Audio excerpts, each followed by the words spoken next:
Pencari ranjau dari kelompok pasukan selatan terus melacak ranjau di wilayah LPR yang telah dibebaskan.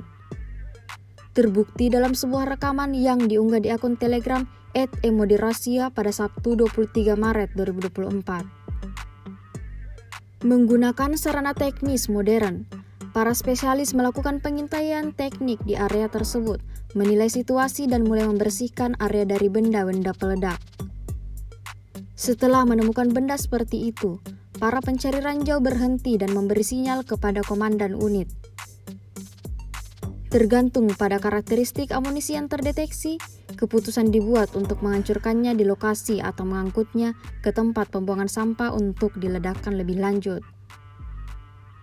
Hingga video ini beredar, beragam komentar dituliskan warganet.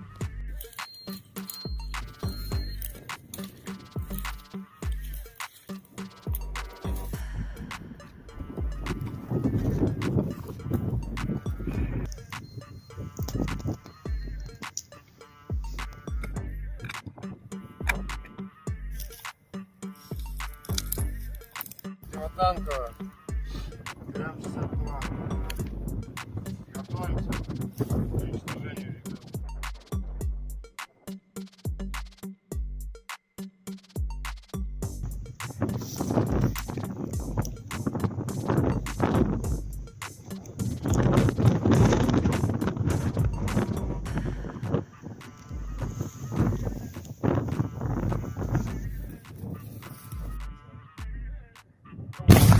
Download Tribun X sekarang, menghadirkan lokal menjadi Indonesia.